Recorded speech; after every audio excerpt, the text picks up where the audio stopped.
stop. Sorry about that, everybody.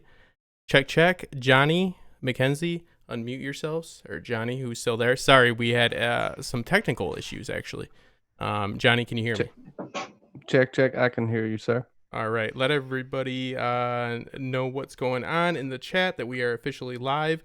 I appreciate you guys for standing by. I updated my my Zoom, what I use for my video service, and for some reason, it is being a little bit of a pain in the butt.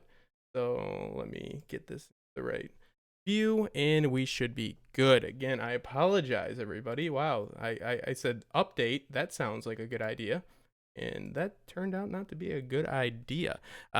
I'm here with Johnny B. Crazy. I'm here with Mackenzie L. Burns. We're going to be talking about Westworld. This is the catch up. I had, no COVID-19, but I don't know. I had something. So I've been sick for the last 2 weeks. The last stream I did with 101 degree temperature.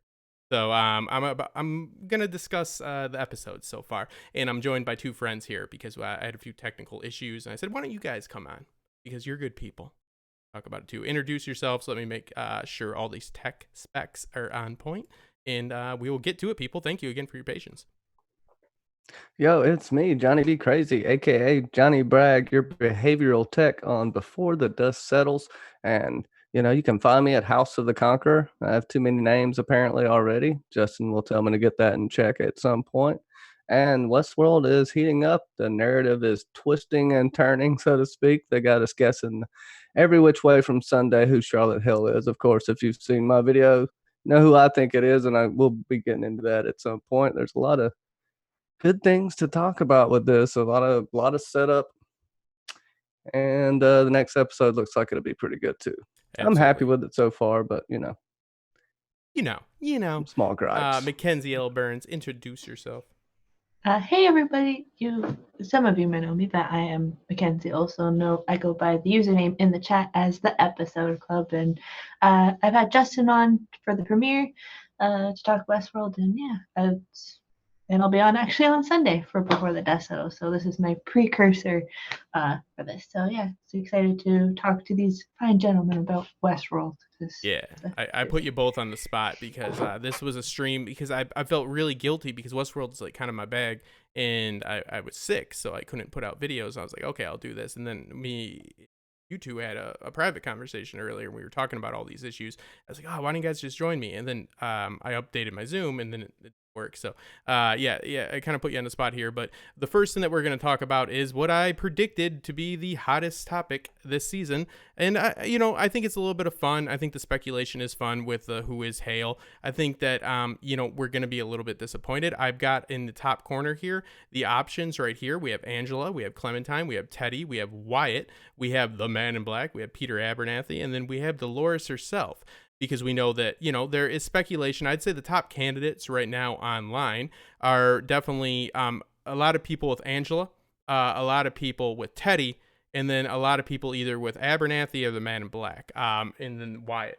So I'm going to kind of break these down and then get your guys' input on it. Again, thank you for coming. So what we have to think about here is, in a storytelling sense, is, okay, there is information, and please hear me out. And I'm not talking negatively or being condescending or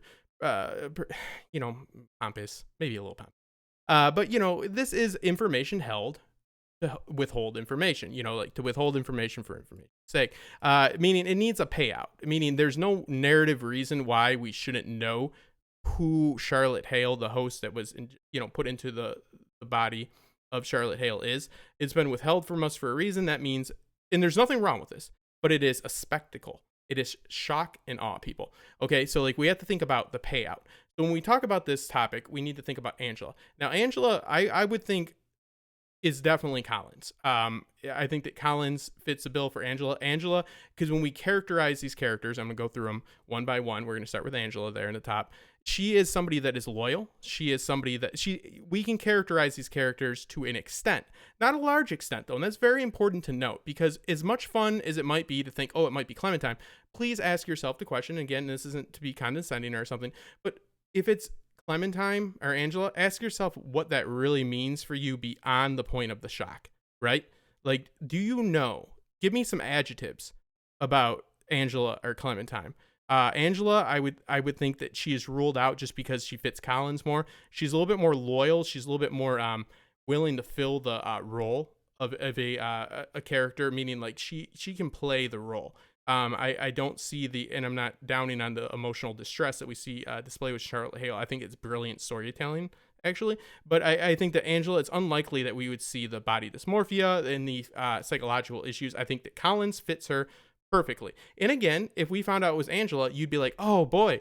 And then you'd be like, that's cool. Like, and then it's done. So the spectacle isn't there. You need a big payoff because you're withholding to withhold. So I would rule out Angela. Clementine I would rule out because we don't really know a lot about Clementine. She is a small town girl that is doing a big city job. We know she has a certain essence of innocence And living in a lonely world. Living in a lonely world. Yeah, and then took the midnight train. There's no midnight train in Detroit. But anyways, yeah, no, absolutely. So, like, we have less information about Clementine, and Clementine is more tied to Maeve's character. So you would really want to associate that more with Maeve and then inject her maybe into a later story thread with Maeve. I would rule out Clementine because it would just be like, oh, that's because, okay, whoever we get, it literally could be, oh, there we go. You guys might have to rejoin. So whoever we get, it is what it is. But you're going to be disappointed if it's Clementine. You're going to be like, oh, that's different, right?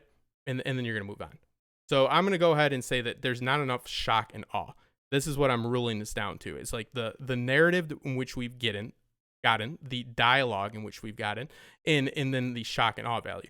The shock and awe really comes down to, and you guys, we're going to go over and move over to Hangouts. If you guys can start a Hangouts threads for me, and these tech issues continue to just plague me. If it's not the plague that's plaguing me, it's going to be these tech issues. Johnny and Mackenzie, can you move over to a Hangouts video chat, and I'll join that so we can just ignore all these issues? Thank you. So sorry about that, guys.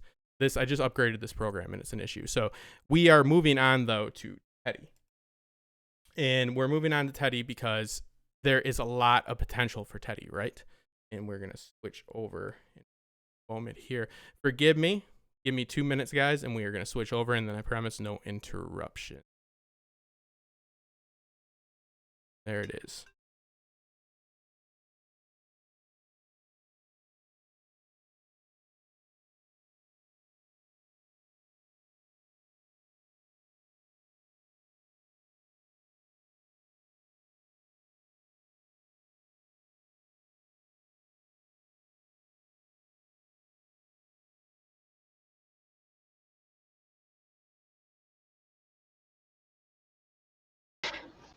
Oh, there we go. All right, we are live. So we are now going to have to change the aspect ratio, else I don't think it's going to switch between us. Right now we have just you eating, Mackenzie. So, all right, let me move it over. So, all right, go ahead and give your guys' prediction. I am sorry, this is ridiculous for the actual tech side of this, but go ahead and we're at Teddy right now. Give your thoughts on Angela and Clementine, Johnny, if you could please, when I'm switching over to a camera source. Okay, so Angela, for the role she's in, that's not best suited for her. For one, I think we all like Angela. Everybody fell in love with Angela. Welcome to Westworld. Let's just blow ourselves up. But I do think it fits more in Martin Connell's the right-hand man of Sirach, as she was the right-hand man of Dolores / Wyatt. It fits her role a lot better. We have to start thinking about these characters and what their strengths and attributes are. I know we look at them as hosts, that you can program them to do whatever they want, but this isn't what Dolores is going for. If you want free will, then she wants to have that personality from before. As far as Clementine goes, she's really damaged goods. Yes, you could say there's some aspects there, especially the voice with how Charlotte talks. But in the long run, it's hard to see if it is revealed that it's Clementine. What does that really mean? Why did they spend so much time on this if it's just Clementine? Now, the one thing you can tie to Clementine is that maybe Maeve feels some sort of motherly responsibility over her, but that's stretching in my opinion, but you could go that route. Absolutely. And again, it speaks to, if you're going to use Clementine, you're going to use her in, in some sort of a cohesive way with Maeve.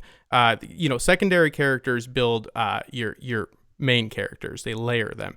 So your B characters layer your A characters, your C layer your B. So, okay, again, like Johnny said, what does it really mean, guys, if we got Clementine, other than, okay, because no matter what, when we reveal this, right, it's a cool moment. It's a cool moment for the audience.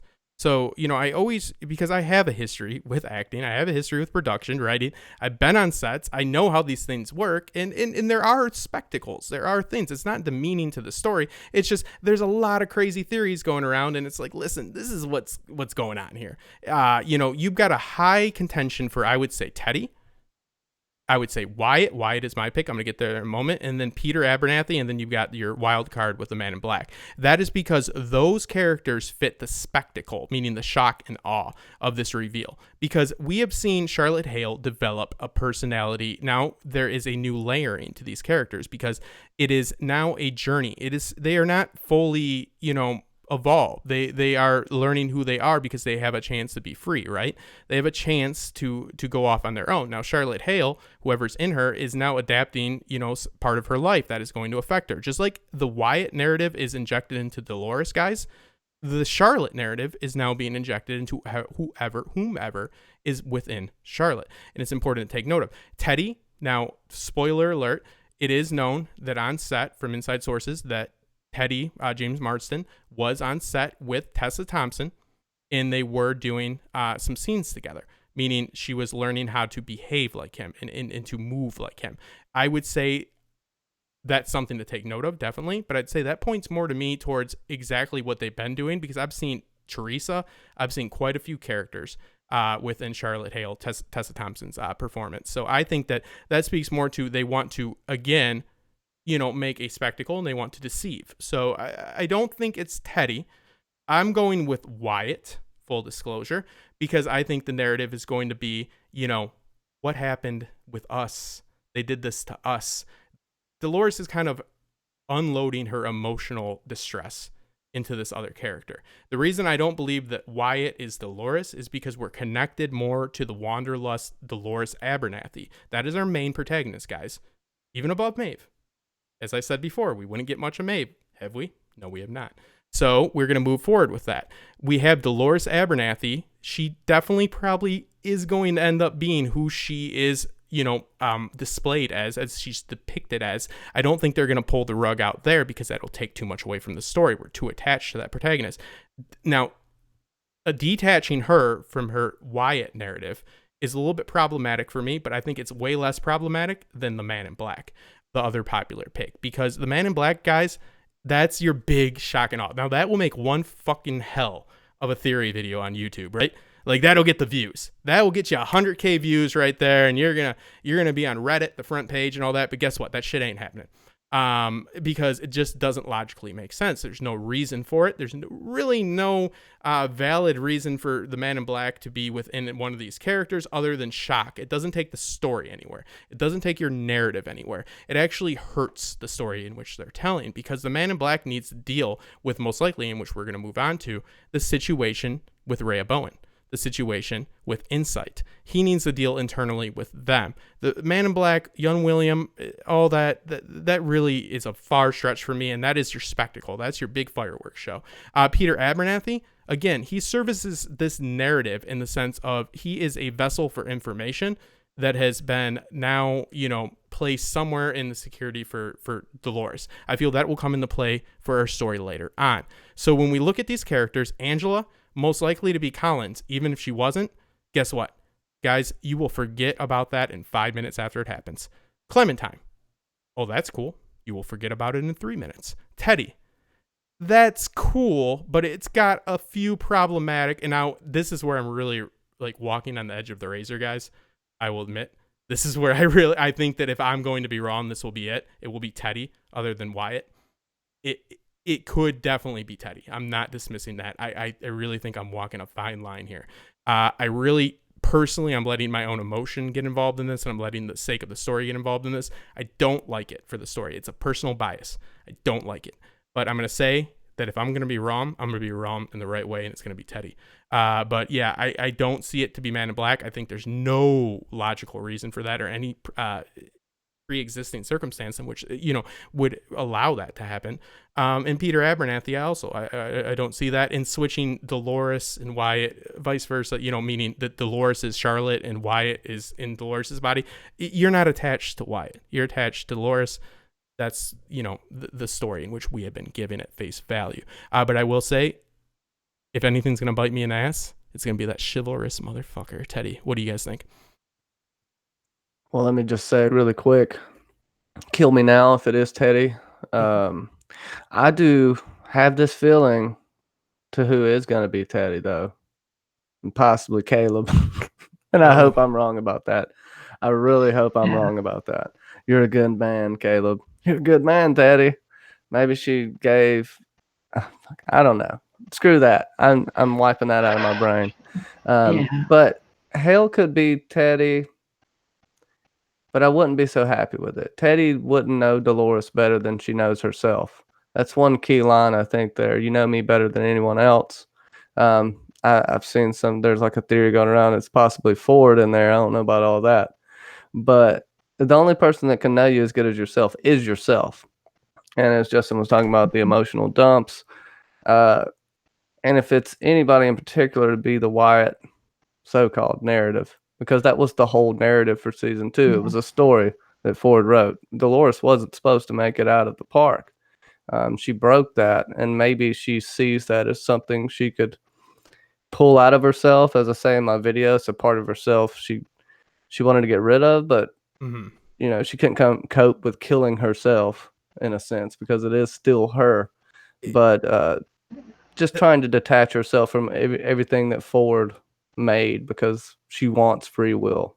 Well, yeah, and it's important to recognize that, first off, okay, Arnold programmed Dolores to do what Wyatt did. Now, I would really just equate this to the same situation of like maybe somebody being coerced into doing something they don't want to do, right? But the programming altogether, if we zoom out, big picture, Dolores Abernathy also is part of a narrative that was programmed. So I really actually have an issue with this personally and like philosophically, because I believe it's just like I had a bad experience as a very young child, right?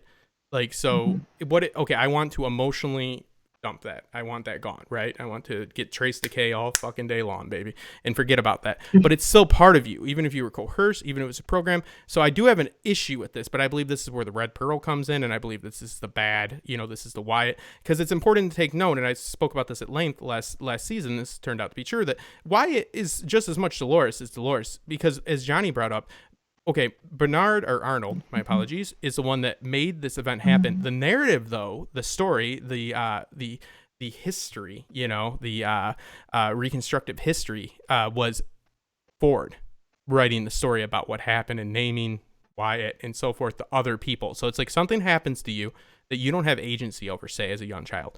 And then somebody else comes in and they tell a tale about it later on, and they preface it for other people. This is a situation in which we're dealing with. This is something you would want to emotionally unload on somebody else. You know, and as we have free will, and this is a very free stream, and thank you all again. I'm sorry, I was a little bit stressed out. Everything my fever went away, but my tech issues just went fucking bananas. Mackenzie, I mean, again, hey, this is just my shtick. So what do you think about this? So I don't think it's Angela or Clementine. I feel like Angela, like we've all been saying, is with Martin Connells. It's the fixer, and like Angela was kind of like a fixer in a sense. Clementine, she doesn't have as much of a role within the story as other characters. So like again, her reveal would be like meh to the audience. I think if we didn't have the clip of in the preview, is that you, Teddy? The prevalence of is this Teddy, is this not Teddy would be like lower. Not saying that it'd go away, but a lot of the speculation, if it is Teddy, would be like lesser, and there would be another one that would be more pronounced. I I feel like if they do choose Teddy, it's for writing convenience and the fact of having him back, but like having the character back, but not the actor himself be back. Because a lot of people liked that character. Um, and it also kind of cheapens the way he left the story, like Yes. the because he wanted Dolores because the whole speech of like I can't protect you anymore kind of thing, and I feel like John has also said it's selfish of her to bring him He back. didn't have, Well, you know, she looked at him not having the stomach for this. And I believe Teddy could play a role, guys. I'm not against that. But the thing he is here is that, you know, like we have to look at the characterization of characters, meaning like what they expel, what is given to us and what they truly are. Characterization is what people say. True character is what they do. I think that we have many reasons to believe that if Dolores was going to trust anybody else, it would actually be herself, which is Wyatt. So I think it makes the most sense, and it's got so it's the perfect mix of, and we're gonna move on, of narrative, like validity, in shock and awe, because it's you know, and again, I'm not being disparaging about it. I'm just saying, like, it's cool. It's a cool part of the show. It's like, okay, so like, it's Wyatt, that's cool, and then that moves on, because what we've seen now is, just as, you know, loops happen within the park, there's another loop. You could argue that she is being placed into a Charlotte loop right now, whoever it is, and this is affecting them. So Wyatt is being drastically altered due to the circumstances and the conditioning in which they are a part of right now. And I think that there are many red herrings, mainly in the dialogue, you know, of things that Teddy said, in the visuals, in the way in which they embrace. But the same way in which Teddy embraces, or Dolores embraces Teddy, is the same way Maeve embraces her daughter in the maze as well. So, you know, Yeah. these are red herrings, guys. Like, these are things that make you question, just because. And again, I would not discount that James Marsden was there, because he was, and he did, spoiler alert, do some scenes with her. But I would equate that to the directors wanting to keep up this, you know, charade more so. But Well, I again, think the whole point of yeah. this is going to be at the end, really quick. This is the point of what's going on with Hell, what we've seen her go through. She's slowly becoming Charlotte Hell. In the end, I don't think it's going to necessarily matter who it is. You know what I mean? Because she's going to take her own path. And what's going to be the most devastating for Dolores? That she betrayed herself, or that someone she knew could betray her? Because if it's Teddy, one, he killed himself to get away from her. Two, he's not protecting her at all. He's taking on no sort of protective role here. Yeah. It's kind of out of character for him. Yes. And for her to be so selfish, and this would be totally against free will if it's Teddy, because she's forcing him to do a dangerous job, putting him in harm's way again. And there's no way she could really love him if that's the case. But she could take that sacrifice with herself. Yes. Because she herself, this is her mission, right?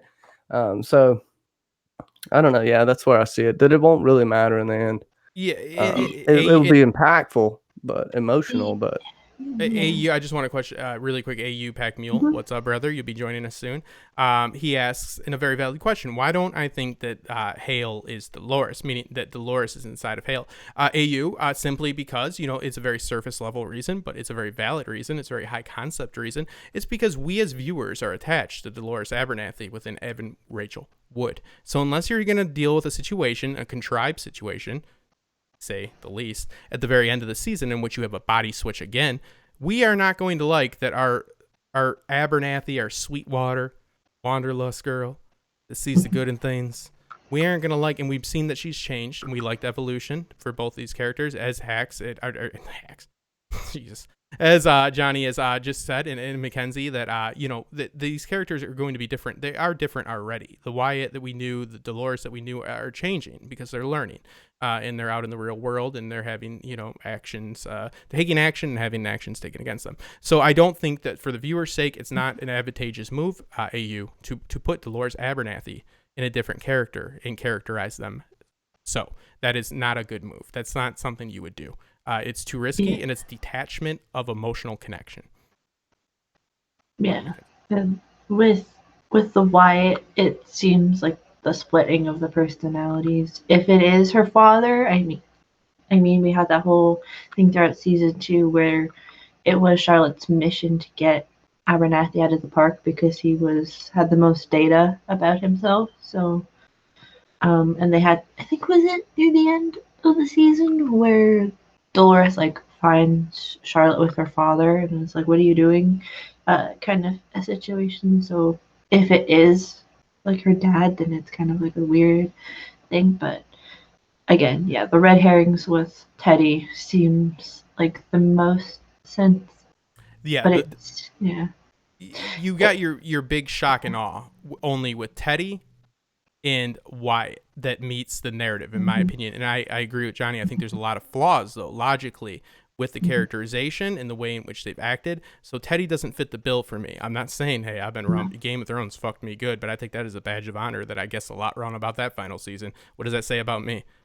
It says, I mean, for the most despised ending of any series whatsoever. Yeah, I got a lot wrong, guys. Sorry. I don't know what it said if I got it right. The people that got it right, it's like, yeah, it's a lot of contrived storytelling. So it's like, I think that it's the best of both worlds, right, Mackenzie? You get Wyatt, so you get a piece of her. And because it is, I don't like to say, like, a lot of times my predictions aren't what I want, guys.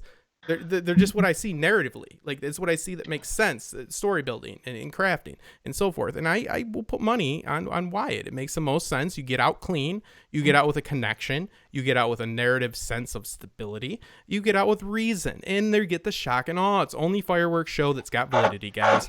And speaking about validity, I see a lot of people speaking about there's nobody in Westworld, right, everybody? That there's not a lot of people. So this will be... this is on me, but okay, I've done extra work, guys. So this was filmed in Singapore. Let me tell you something about Singapore. This is the actual posting that's deleted now, as these are done within the corporations. This was on Instagram back in, I believe it was July of 2019. They're looking for Caucasians 15 to 50, men and women. Because guess what? People that live in Singapore that are Caucasian are there mostly on work visas. I lived out in Studio City in Los Angeles and have done extra work in Gilmore Girls. I've done extra work for MTV. It's not a proud thing. It's just something that I've done and been a part of. I've actually been there. And I see a lot of people saying, oh man, there's not a lot of people out there. Guess why? Because there's not a contingent. There's not this like large populace of people. Like we lived in an apartment complex. My best friend lived out there for 2 years. I stayed for like 3 weeks out there and just did it with him. And, it's like they lived off extra work. Like the biggest guy in the community, he was the guy that was in that Crash movie. He's in the beginning scene and his son was like a wacko. So like, but that was a celebrity of the apartment. So there's a whole community of people that only do extra work that have moved out there. So they have a contingent of people that are out there to do that. Singapore is not that. If you're there and you are a 15 to 50-year-old Caucasian male or female, you're most likely there and you don't have the availability because guess what casting call is? 4 a.m. It's 4 a.m. usually. So you don't have the opening. So it's limited. They don't have the resources to pay people a lot of money. I'm not saying that there isn't a group of people, a demographic of people that are there that are able to do it. But the point is, first off, I don't think these scenes are that empty. To be honest, I think the Charlotte scenes are a little bit empty, and I think that's more because of the VFX, the visual effects. And I don't think, and again, sorry, the aspect, fuck me for fucking ever taking time to do anything because now it's all fucked with the aspect ratios.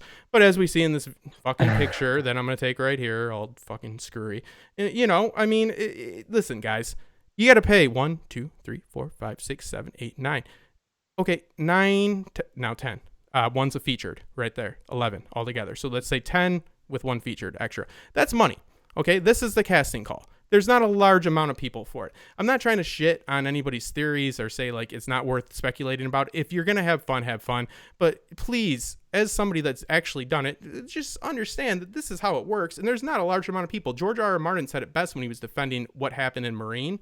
When he was defending how, in the books, it's obviously more of a Greek slavery situation, meaning there's white people that are enslaved as well. But in the show, there was not any white slaves. George said it's because, and he wasn't even the person that was, fully in charge of it, obviously. He said it's because they filmed in what, Morocco? Guess what there's a lack of in Morocco?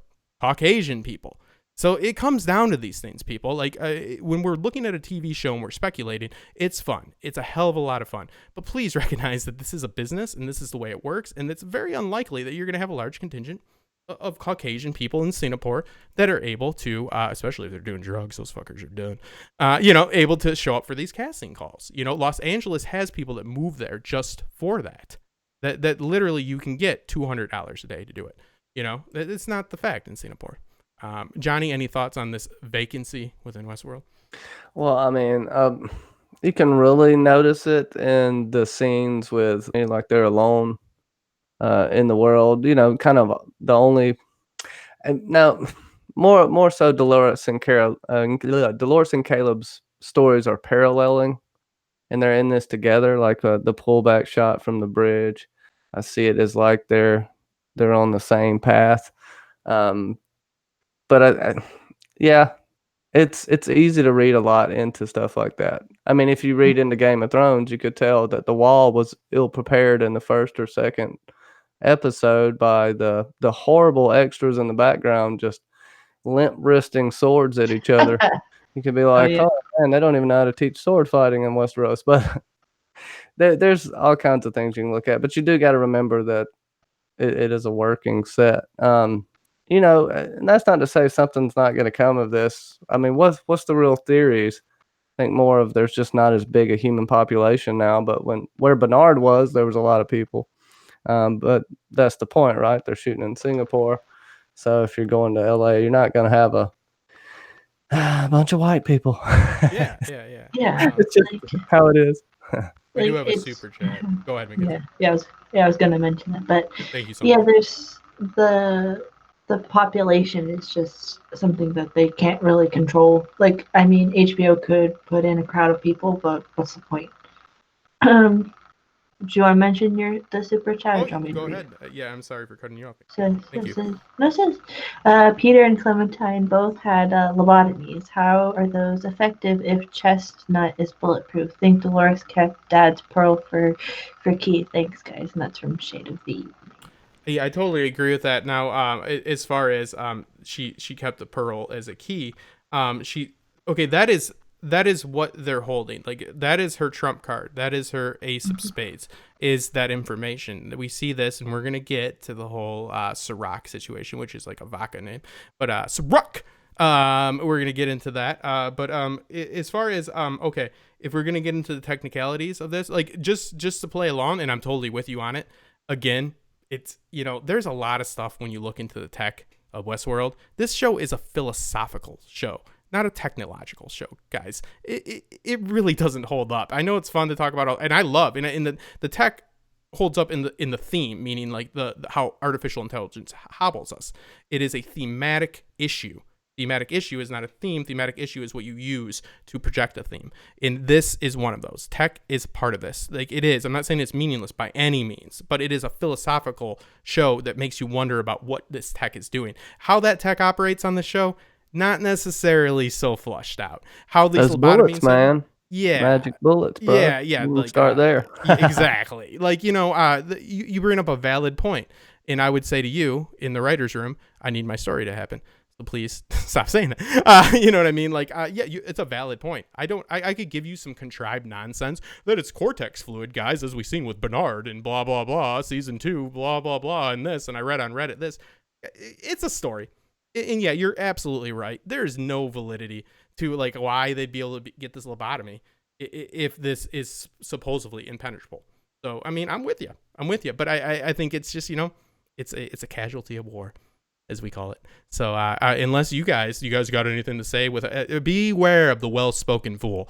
But yeah, you guys got anything to say very confidently about how these lobotomies could possibly be explained? Oh, I can just say, do it. Go for it. We won't see Clementine, and Dolores's whole thing will be trying to work on fixing her daddy's pearl. But if she got that information out of there, see, that's interesting, right? Because she got Abernathy got rebooted by Ford, I guess. No, not by Ford, by Hell and them. But he ended up showing parts of his personality and being aware. It's like they fixed the lobotomy, whereas in episode 2 of season 3, you're supposed to think Maeve was literally trying to kill herself, and that there's no coming back from that. Once I suss this out in my head right now, that takes a lot of impact away from the Maeve scene. But that's that's another example of just getting too technical as well, because I think Clementine, right? We don't expect to see a fully functional version of Clementine unless something gets re-downloaded into a blank Perl, right? Mhm. You could do that, but other than that, I don't know. You know, Yeah, we're you are backed into a corner. Alexa, rap for us. Oh shit, we're fucked. Alexa, rap. Jersey 42. There we go. We're good. AI people. Alexa, stop. Thank you. That's how we get out of it right there. It's because of the technology, guys. Because of the technology. Yeah. Go ahead, Mackenzie. And I think, plus also with the creation of the pearls, like it's the last person who remembers you can like make you or whatever. So, or like a person who remembers you can make you or whatever. So, I mean, we have to kind of establish the connection between Clementine and Dolores for Dolores to make a fully, somewhat capable version of Clementine, because the Clementine that she kind of knew was the Clementine from season 2, which was like the psycho. And Clementine never gained consciousness. I think that's a big point as well.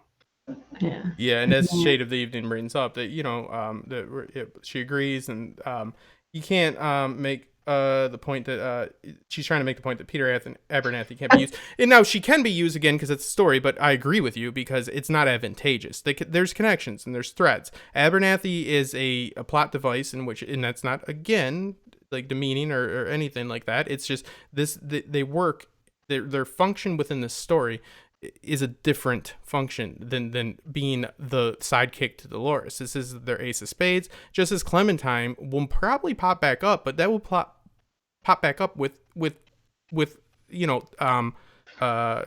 Maeve. Like that's the logical thing because that's the connection.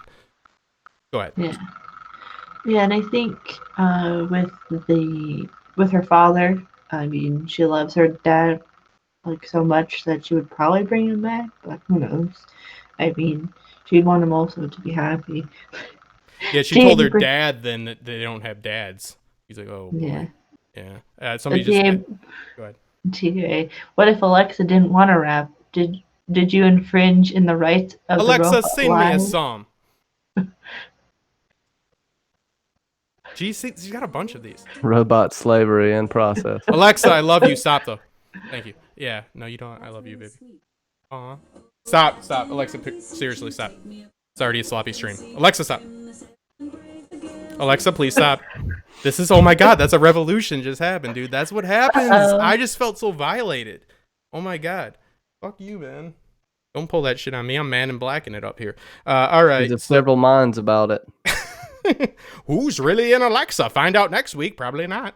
Alexa is Insight. Yeah. All right. So yeah, that's the perfect transition. Thank you. I knew I had you on for a reason. Honestly, and check out these guys. These guys helped me out. They were not preparing for this whatsoever. I asked them on. So I love the Westworld fandom. But let's talk about Insight. Let's talk about how there's really a lack of government, right, guys? Now I'm going to pose a theory. Now I'm not going to make a big spectacle or theory about it video. I don't know if that's a good thing or bad thing, but I think that Ford had interaction with Insight. I think it's interesting that there's no government really like that's been displayed within our narrative. There's really the power source is Rehoboam. And it's important to note that the best way to have predictive technology is to actually dictate the actions. It's like the best way to know the outcome of a, baseball game is to do the Black Sox, rig the game. Is to make things happen. So, this is a meritocracy, which is a government and it's capitalism, but it's based off merit. At the surface level, it sounds great, right, guys? Oh, great, because everybody that's, doing the job then can get what they got coming. Good. And all those people that aren't doing anything can't get what they don't got coming or anything that I got coming. So it's kind of like a nice thing at surface value, but it's really not because it's a nice way for social monitoring. It's a nice way for the, the security state. It's a nice way for a totalitarian dictator to take control of the situation. We see a very, very distinct lack of government. We see a influence that is Rehoboam. And I have to believe that we have this Rico app that runs over Rehoboam because it's, again, the way you predict the future is not really like predicting what happens. It's dictating what happens. And I believe that Ford had, because we live in a world in Westworld in which Ford always knows what's going on, right, guys? Like, he had the plan. And now the mole with Charlotte Hale, he was trying to send Maeve out in the first season. Now, it was a test of free will. Yes, it was original sin. But we have to remember that was to go and seed out this very situation. So Ford was aware of this. So we have to ask ourselves, what 2 decades ago happened? Meaning, who was contacted? I would say at face value, you got to think either Logan or William, right? Because they talk about, the data. They talk about data mining. The cradle is Rehoboam, but on Yes. a smaller level, if you know what I mean. Ford probably had the technology. Absolutely. There's something there. Yes. So we have to think who did the business deal and who was listening in and adapted for it. Because in my opinion, and I'm going to give it to you two, my opinion is Ford knew this was coming and helped this happen. Because it's actually, we think about this as this opposing force, which it is. And it's a narrative of humans are also in a loop and we are no different. And this whole show is just a mirror of just like, okay, well, the robots don't matter because of this. And then they show us in the same similar situation. This is the whole philosophy of the show, is that we are just as pre-programmed and we don't have this, this divine right or anything like that. I mean, that's what Joy and Nolan at least are laying out. Now you have agency over the story. Don't ever let information steamroll you and take your own message from the story. But let me be clear. It's been clear in interviews.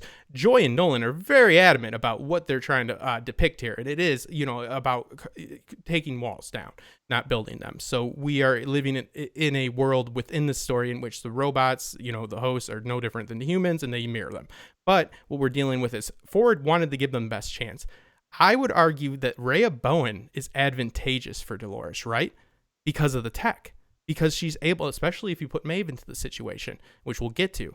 But this is not necessarily a bad thing. I think that Ford would have let this happen because this gives the hosts more opportunity. They're artificial beings in which work in technological ways that aren't biological like we work in, that are able to access this very overtly open server. It is my theory. And I think that not only Ford was aware of this, he signed off on it. Because it's like signing off on somebody putting a bullet in their head, baby, that you don't need around anymore. The sweetest deal. What do you think, Mackenzie? Well, because we have found out that it was 20 years ago the business venture started, and through the process they've gained 38, or up until the point of whichever timeline the Charlotte thing is, they now own 38%. So I guess it was increasingly the amount of the percentage, however often, and also with that, it's figuring out how they were able to make up the process to get Maeve to get her pearl, to take Maeve out, and then send Maeve to Insight, because we get that acknowledgement in the last episode that Maeve Malay's pearl or whatever has been taken from the whatever form of data storage that they call that now. So I think in the very, very beginning with the previews, they had Liam Dempsey's father talk about Insight and how it's like data protection or something like that. So it could have been like a very much of a Logan told that, protect the data that's involved with Insight or whatever, and then it developed further. But I guess it's like it could have been a situation where it's like, if you want to protect the data for this part of your business and this part and this part and this part, because Delos, like we've all kind of mentioned, or at least is not just an entertainment company, it's also the robot George. That's where George comes from, and all of those other robots. So it's like protecting all of the information to make then the 38% maybe. It's like, I'll get this percentage for this specific business, this percentage eventually for this. Well, they were all shell companies. Yeah, like baseball doesn't make money off of baseball. They make money off of selling hot dogs and beer. You know what I mean? Baseball doesn't make your money. They get people into the stadium and then you sell them things. Data mining has always been the capitalistic approach to Delos. So what we're dealing with is a situation in which Johnny said the cradle is essentially the same technology. And when you look at simulation theory and you look at predictive technologies and artificial intelligence, you have what's called a test model. A test model is the best prediction. This is where the simulation, the theory for this series comes into play, is that some people think that this is, a world in which is the test model. It would be an appropriate way to put it, because you have this certain amount of data that's accumulated by the business, which is behavioral, attitudinal, all this descriptive, meaning how people look, how people work, how people, go about their daily, like all the variables. And then you put it into a test model. You run that, a simulation. So this theoretically could be the simulation, but for all intents and purposes, people, living in a world ran by predictive technology is a simulation. Because what is the definition of a simulation? It is somebody that is predetermining events and putting them into action and taking agency away from the people that have this. This is a deterministic situation. This world is a simulation. There is a big difference between a hologram and a simulation, though. It is simulated life. Mm-hmm. It is not a hologram, though. Go ahead, Johnny. No, it's a program. So, first off, Maeve was a target for this reason, not because she had special powers. Even Sirach says why she's the target. She was the one that was supposed to make it out of the park. Her free will changed that to go back and get her daughter. Ford was even surprised by this. I wouldn't put it past Ford to have sent her out and Sirach somehow interact with her. I think there was there could have been an information exchange. This could have also been because they were going bankrupt. The park was going under after Arnold killed himself. And yes, Arnold killed himself. Dolores didn't do it. Regardless of what you see. They were under. I'm sure he was trying to make money any way he could. The one thing that Sirach doesn't have, Sirach had the cradle technology, so he had to either get it from Ford or Ford got it from him. One of the two.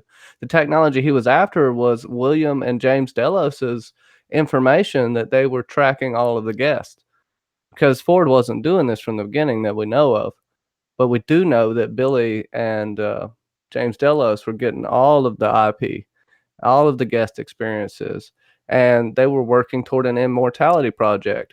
You think Sirach doesn't know about this or isn't in on this? And this is an underground kind of shady deal in a sense, to where you're working on something you don't want everybody to know you're working on, making things immortal. You'll have everybody clawing at your door to be there to try to either, and they'll screw it up. The more people you have knowing about something, it's very bad for your idea. That's where because it can get heaven. polluted. Yep, heaven's all people people want to take power from you when they see how much power you got. Another reason why Sirach stays out of sight, out of mind. He doesn't even necessarily exist, and I am down with the fact that his consciousness is downloaded into Rehoboam, but I do think he's physical as well.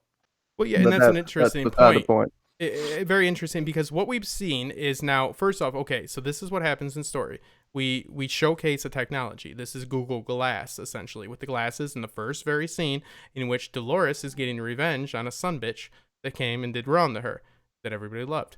And then we know that there is this Google Glass-esque technology. This is, being able to see, it's essentially like fucking your iPad and your glasses, blah, blah, blah. So, you can have a hologram. So that's introduced. And now we see Sirach every single time we've seen him. People have to put on glasses to see him, except for Maeve in the simulation. So, but when Charlotte sees him, she has to put on the glass. So this is where it comes. We've had no tangible, feasible, physical proof that Sirach is walking amongst us as a biological human being. But I would argue this: if you were Sirach, which Johnny just alluded to, first off, this guy is supposed to be the guy that knows everything. You really think he knows Dolores has the location of the valley beyond the forge, blah blah blah, all this. He knows that she's got the location. And then that he doesn't know something's up with Charlotte when Charlotte has had all these red flags from people around her. He doesn't know. So why would he put himself in danger? of being around her. And it doesn't seem abnormal either. She puts on those glasses before the meeting. It's not like she goes and shows up somewhere and he's not to be seen. She puts them on and she goes there. So it's like, it's kind of like, okay, you think that we're going to meet in person, but I'm like, oh, we're going to meet through Zoom, which doesn't work anymore for some reason. Like a video conference. It's like, no, they knew it was a video conference. She was ready and prepared for it. She had to go to the location. It would make all sense that he doesn't completely trust what's happening because he runs, the predictive technology Rabbone of the world. So it makes sense that he's not going to put himself in a physical room with somebody that is all likely to be a host, you know what I mean? Which she is. So yeah, it's that paradox of like, okay, well, how much can they know and how much can they not know? But I would argue that Serac, if it is an embodiment of Rabbone, as you've suggested and other people have suggested, a projection of that, as somebody just mentioned in the chat below very intelligently, this is a story about partners. Arnold, Ford. Now we have Liam's dad and we have Serac, right? So everything that we're given at face value, it's important, as I always really try to hammer down, that we really take what we're given narratively at face value, and appreciate that, and then say, okay, so how could they twist this? You need to be aware of what they're serving you, and not just go right away to just not buying any of it. Like, you have to be aware of what they're serving you and see how they can twist it. What they're serving to us is that Serac is evil. Serac is against the host. All of this, I think it's likely that we could have a Ford-esque turn with this. I think it's likely that the host, if you are running predictive technology and then there's artificial intelligence that's able to inhabit your world, guess what you might want? Fucking AI that you think you can control. So I'm not saying that he's right, but I'm saying that let's appreciate what we've been given narratively at face value, which is Serac is out to get Dolores. He knows Dolores has the location. Send me the location if anybody's a UFC fighter fan, Khabib. Send the location for the Valley Beyond and all that. But also there's the aspect of okay, what is the deeper motivation for Serac? I tend to believe there has to be a little bit something more. Well, I think he wants humanity to be free under his control. There is a Ford aspect to Serac, and I think it will be complicated like Ford. I agree with you on that. But I think what he really wants is to be able to choose who the next wave of humanity is, the new humanity. He sees himself as someone who's fit to pick who deserves to be immortal. I think it will actually go that far. Now, back to what you mentioned about the lack of government, I think that's really an interesting point. We have seen police. They've had to jam police scanners, blah, blah, blah. And they've had to, we don't see any politics. That's a big thing. You have not seen any politics other than like the Delos board. And I think we'll get a look into government a little bit because I believe Dolores is going to have to infiltrate government somehow. She's got to make a few different waves, and we'll see what the extent and problem is with that. But I think Serac has so much money, and insight and Rehoboam are so prevalent throughout the world that even politicians couldn't say anything to him because he has their number, right? And now he's looking to get the rich and powerful who are close to his level. He's looking to get everything about them, all of their information, all their dirty deeds, because that's basically what he wants. But what is he going to use that for, right? Is he going to test their worth and see if they're worthy of being the new humanity? Because I think he may be good in that sense, right? He wants a world where humanity aren't roaches and scourges to society, basically, because he doesn't have a good view of them. He almost has Ford's view on humanity, except he sees a chance, right? It's odd. It's odd. It's hard to figure Serac out right now. I think that's the point, right? Yeah, and this isn't unprecedented. And I made the mistake, and I love one of the best podcasts for this series is always been Shed on TV. And I try not to listen to other things because I go and listen to their take. But the first thing that I thought of was the East India Company. For a company, the British Empire was essentially ran in the same way, off of like a capitalistic, agenda, meaning the businesses were running things and they were trying to inhabit the new world colonized through commerce. And the commerce, was what was motivating legislature and so forth. So there's a very interesting connection there in a commentary on the modern day capitalistic approach, as we see in this pandemic these days, of when we might need to see companies start to not make things to make money. We might see companies that need to make masks we need to survive, right? So we're seeing like a change in things, and I think it's a commentary on this capitalistic approach and throughout history. And again, I really encourage you, because they have a good take on this, but and there's a few good source articles that I can put in the information below. But this has not worked in the past, people, when business tries to run a country. With this meritocracy, it does not work. It really, in the past, it has not. So I have to believe that what we're going to see here is not a total shitstorm on human beings, as you've alluded to. I think that it's going to be more complex than that. It's looking in the mirror, literally, guys. It is looking in the mirror, and this is going to come off. Dolores is making decisions that aren't advantageous. She has been since the last season. It's all about the anarchists trying to take down the government by starting a government. It is that narrative, and we're going to see the folly in these ways. This isn't a show just to shit on human beings either.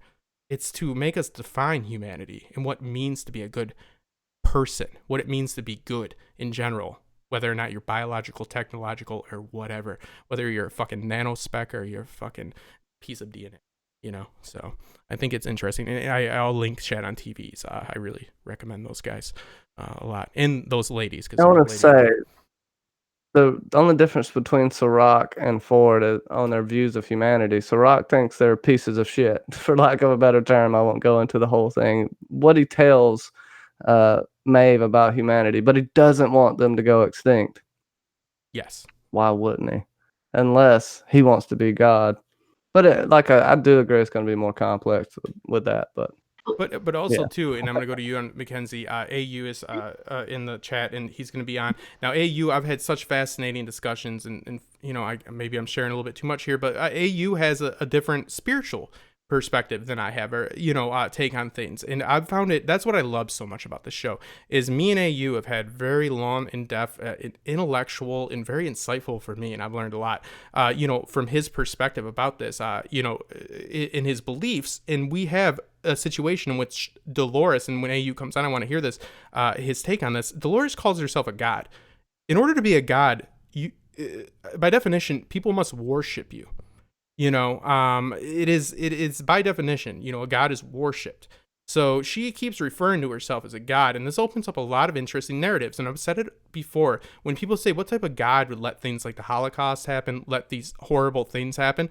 And then I look at the evolution of artificial intelligence, in which we essentially, by all means, in this story, Ford is the god of, we are that god. We are that type of god that would let our beings suffer.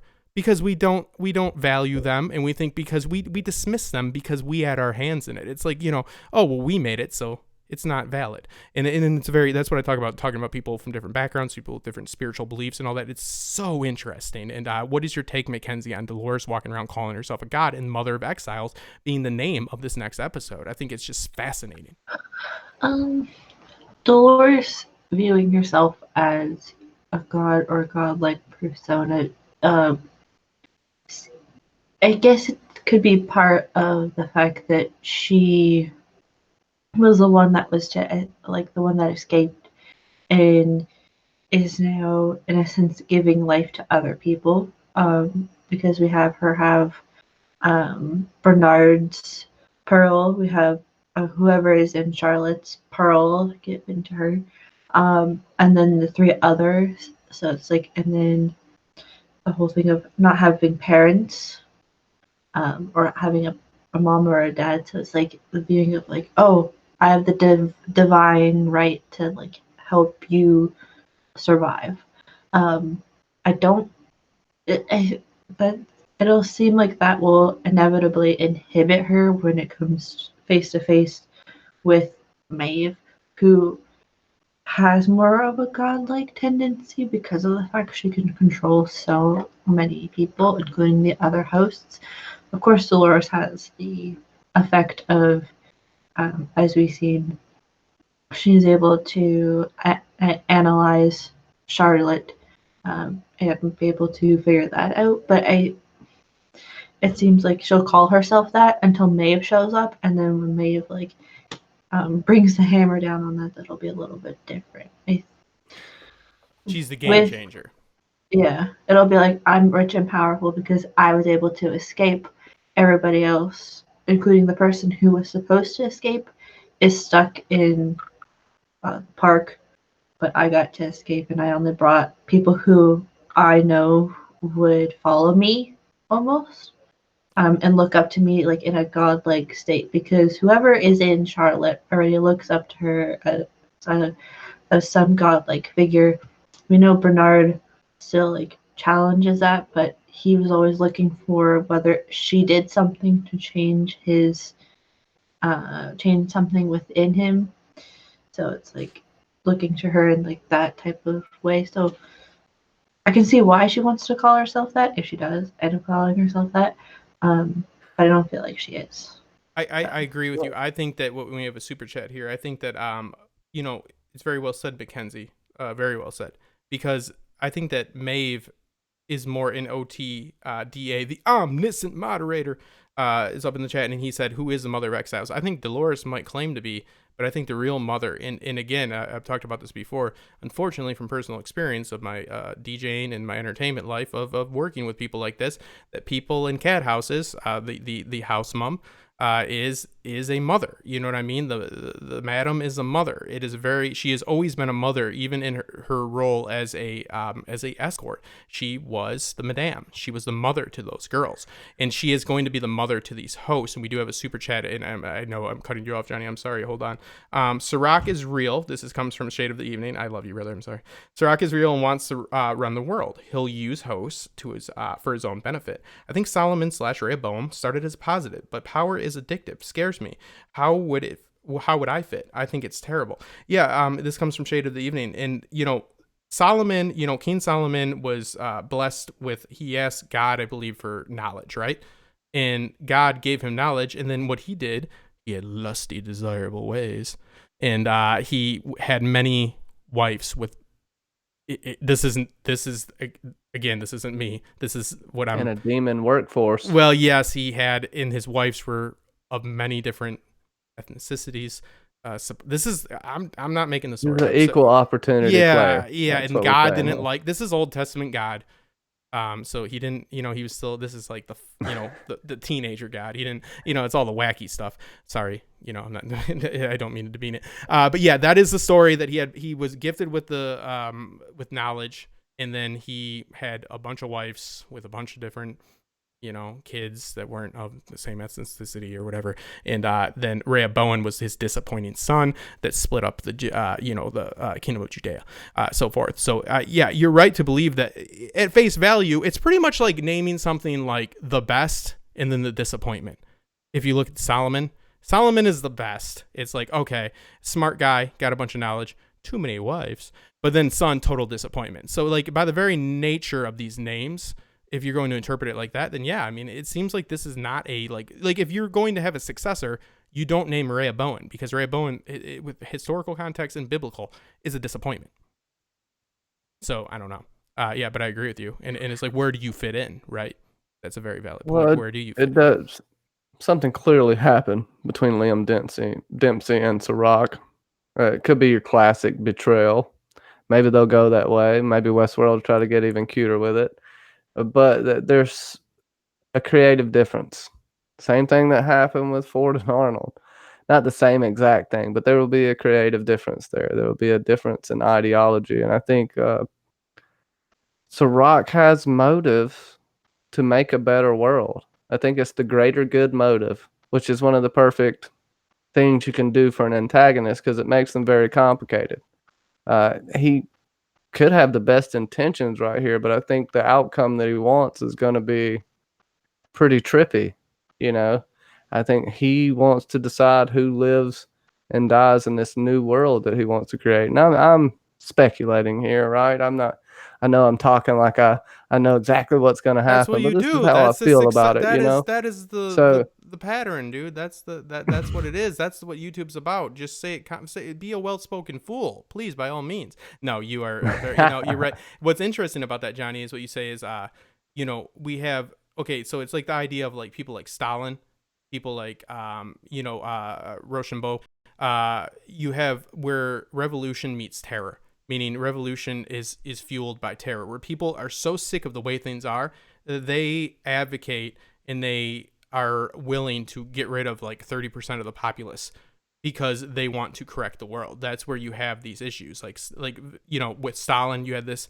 Hitler, you had this. I think it's Rochambeau in France for the original. The guy that was a year later on the guillotine. So you have these people that want revolution. They want to make things different. Like, you get so frustrated, but then you're willing to be like this fucking evil motherfucker because you realize you can't change people's minds. So you need to like mold the populace to what you want. Is that what you're alluding to right there? It's like, okay, instead of like, coercing, Exactly. let's go ahead and fucking just be like, okay, you guys are Yeah, gone. humanity can't save themselves because they're not responsible enough. They're not capable enough. This is the fight against free will that I think Caleb's going to pick up the mantle for. That's the thing that makes so much sense to me. And I don't think Sirach's necessarily the most awful person on the planet. I think we're going to see that. But I do think what he actually wants is extreme. Extreme ideas are the only things that really change anything. So you can say what you want about it, but I do think we'll be able to have this conversation even when we know his intentions, because there's so much there that's going to probably be unpacked, right? It doesn't do the story any justice to be inherently evil. Nobody puts lasers on sharks. Okay? That is the acronym. That's an analogy. Yeah. It's like, why don't you just fucking kill him? It's like, to be evil for the sake of evil is an intriguing story. It's bullshit story. It's what kids write. It's what you self-publish on Amazon. It's ridiculous. So it's like, we have to believe that Sirach it has, it's like the methodology, right? Like, Mackenzie, it's like, okay, I want this, and you have a noble endeavor, but you're willing, again, it's when the terror trumps the revolutionary spirit. Yeah, because we have to assume, that Liam's father has obviously died. We just don't know when he died in the timeline. Plus, he also probably had his own book in the park. Dolores has found Liam's book in the park, and he's been there like 17 times or something like that. So it's trying to figure out. What if Liam Dempsey is Arnold? Boom, boom, boom. Well, that's what we're given, though, right? At face value, we're given that he is the Arnold, right? He is this. This is two situations in which we have partners, and one disappears, and Forbes doesn't seem to be able to do a fucking article on it. It's like the company got rid of him. But it's like it's interesting though, Mackenzie. It's the same situations. We have to think there's going to be maybe some similarities, but I think there's going to be a flip, right? Is that your opinion? Can't be the same goddamn thing. No, because everybody is trying to figure out what's happening to him. Because we had that brief scene with Dolores and Angela, Martin Connell, where he's asking about where Dolores is like, make sure that you're not suspected, and then you have to like ask about him or like ask him questions about himself or whatever. So, because he says that Dolores is now a dead girl to him, so there's something to that. So I could see that it'd be something where they obviously do switch the narrative, and that Spock is like portrayed as the better person, and that she could make it like the Dempseys were bad people. But because we have to catch that up with like what the system also knows about Liam, because we got that flash of what his book was with Bernard and Stubbs on the beach, but it's like we don't know exactly how bad they were, and if the dad. He was a black cat. We know that much. He was a level 576 gunslinger. I don't know. But also though, we see now leading into our next topic is the Man in Black is going to get a bottleneck episode here, and that's why I tend to believe the original connection makes sense to either be Logan or William, probably William for the sake of narrative here because he's still around. And now we see him taking the host, Dominus Bartres, the body of Christ, the implant. We see that being shoved down his throat. So it would be interesting to see him when he says, we get this, and I'm hoping, guys, because I love. First off, Jimmy Simpson, he dropped the bomb that he was gonna be back for season 2 to this motherfucker with like 300 subs. on Twitter. I said, hey, you coming back? In the middle of making an episode, like 1 o'clock in the morning, I'm all wired. I'm like, oh, dude. I'm like, fuck it. I'll tweet this guy. You know what I mean? Jimmy Simpson, look it up. Look it up. Look it up. It's always going to say fan, not put my channel. You know who you are. But yeah, he revealed it to me. It's like he revealed that he was going to be back for season 2 with me, which was not something that people thought. I loved it. So yeah, it's something for me. And then somebody else posted it on Reddit and got the front page. Cool. But anyways, you know, I want the redemption storyline is my point. Other than patting myself on the back, which I think I deserve. And you know, I really like it. And him saying he's going to save the world is him maybe realizing that he made a bad business deal. You know, and maybe the narrative with Ford maybe kept him in the loop because he knew that this maybe needed to happen. And William can make a difference, and he can make a difference by fighting back the very devil in which he led in the well-spoken fool in which he led in the door. You know what I mean? So it's like, I think that's the arc right there, baby. That's the arc that it makes a lot of sense. It's redemption because it's by his own hands, his own doing. He let the devil in the door, and now he's got to kick his ass out. There ain't no fiddling going on, you know? So I'm excited for it. Because he's going to I bet a fiddle of gold against your soul. Because I think I'm better than you, yeah, Justin. There you go. Oh, snap. I agree. It also seems like he's going to understand the error of his ways because of what we've seen from his character. He is at least stuck in the loop of the bathtub or the bathroom where Juliet decided to end her life. So he's going to have to go through that a couple times until he goes absolutely nuts, or it'll be like a montage situation. And then when it's like, I guess when he's like released or whatever, it's like, I have to save the world. So either it's because before Think that, Sirach could let him out to save the world. Like, I feel like Dolores has control over him, but of course, you know, there's the empty seat. He's missing from the park. Could that mean he's just in some sort of medical place trying to recover from blowing off his own hand? Or does that mean that does Dolores have him, right? That's the big question. Well, Sirach seems to have control over the park, and for all intents and purposes, we are led to believe that the Man in Black is still within the park. So it seems to me that he is going to be tried to use as a corporate tool by Sirach, and the agency is within Sirach right now. Whether you want to think it's an embodiment of Rehoboam or whatnot, it doesn't matter. Either way, he's got clout. Unless he's somehow watch, they'll pull the same thing that they did with episode 2, where we think that World is a simulation when it's actually a real park, but William is in the simulation of the house that he had with Juliet, and he has to go through that simulation to break free, or whatever, even though he already broke free from that situation before. So I could see where they pull that, and then because that's information that's, I guess, out there because of, I guess, the past. So, because it seems what's like advantageous, Mackenzie? Why would Insight, though? I'm going to challenge you on that. Why would they want that, though? You know what I mean? Like, they want they'd want him to comply more than they'd want him to find it. Like his I don't think it's a therapy. This is just my take. Because it seems like it's to put him through a like, I'm trying to think that it's like putting him through the challenge that's also could be set by, like, it could be the Rehoboam situation of keeping him a prisoner, but the fact that it is something always related to either Dolores or the past is what's influenced by Dolores to create almost the overlap, because we know that Dolores has infiltrated the system, so it's like he could be kept in like that house that Maeve was put in, but it's like psychological. I like that, actually. So like it's like psychological warfare, and they're trying to like hobble him by this experience and gain agency over him. Because he's the only interrogation tactics. Yeah, it's pretty much like, are you saying? I like it, Mackenzie. You're pretty much saying they're going to waterboard him with emotions.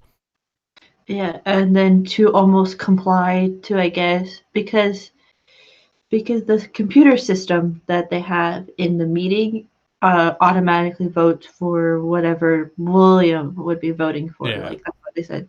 So it could be a thing of like negating that and then going right to a source of like, we already have 38%. It's like almost like give us more and then we'll let you free or whatever. And because they showed Dolores in the rancher's daughter outfit, spoilers, in the trailer or whatever. And it's like, welcome to the end of the game. So it's like the whole thing of like, this is the game and using maybe because they already have copies of Maeve or whatever, so it's not inconceivable that they also No, have you actually just fucking sold me on it. I was adamantly against you 2 minutes ago, I swear to God, and now I like it because it makes sense because they need to have him in their control, especially because they want to keep the algorithm running the the board. So it's like, no, yeah, I was dead against you 2 minutes ago. You just fucking made me a mark. So I like it. Like, That would be a way he could have redemption too if they Yep. decide to unleash him to try to stop Dolores. Because I feel like Maeve isn't gonna be as successful as we think. And if dare Hale you. is just a copy of Dolores, Dolores could die, and and then she And- just is in the hell. Oh my God! and Whatever. the end of the game and like being like, because it's like his whole thing is like the end of the game means something, so it's like the end of the game is like getting out and breaking into mirror world or whatever they want to call the real world, but it not working. But I feel like he had this is coming together in here, but I feel like they have him because they don't know where he is. He's really being using technology to be voting for all of these It's a things. proxy. Yeah. They want Because if Dolores is the rancher's daughter looking, and that's how William is seeing her, then he's not seeing what's really there. It could be Hale talking to him. You know what I mean? It could be all there could simulation be within a simulation yeah. within a simulation. You never know. and then Because I don't think Dolores brought that dress with her. We do have a question. They said, Dolores, do we think that we'll get Dolores? We'll try to get William on her side. I think that, what's interesting is, again, this is where I fall into, a lot of people don't like, and again, I love the show, guys. I honestly I don't make money like off this. Thank you so much for the support, but like, not like making it like this isn't something I'm like, oh, I'm gonna pay my bills with this channel. Like, I talk about this show because I fucking love it. But let me okay, so last season 2, Dolores goes at the very final stage of the act, and she sees William, right? And she goes, figures you'd be here.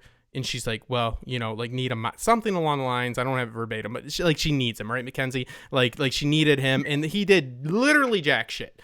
And now it's revealed in the Stainer in the after clip that he'd been reliving that. So it's very interesting what you brought up there, Mackenzie. Again, you swept me in 2 minutes, so I love it. And again, but let's point out that she is all for waterboarding with emotion. So, ooh, I'm mad about that. But anyways, okay, so if William is needed, it's a very interesting thing because he didn't do jack shit. So this is what I mean. Like, that could just be a flaw in the story, guys. Like, honestly, it really could be. Like, it just could be like, that just kind of sucks.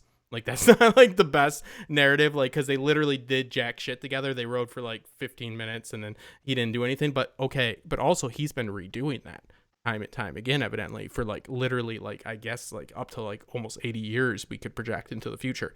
50, 30, whatever. It's a vastly it's a good amount of time. It's a meaningful amount of time that he's been doing this. So maybe there's a point in which he does this and he does help Dolores and he needs to help Dolores. So I don't think that she'll be looking to him as an ally, but I think that he might become an ally. I can't see how that wouldn't be advantageous because of what Mackenzie just brought up. Like, the fight for William's soul is on the board, people. And Sirach's, yeah, I mean, You get that naked would be while you're off someone camera. else who would know. Oh, sorry. Yeah, my bad. You doing hardcore drugs? I ran it right now.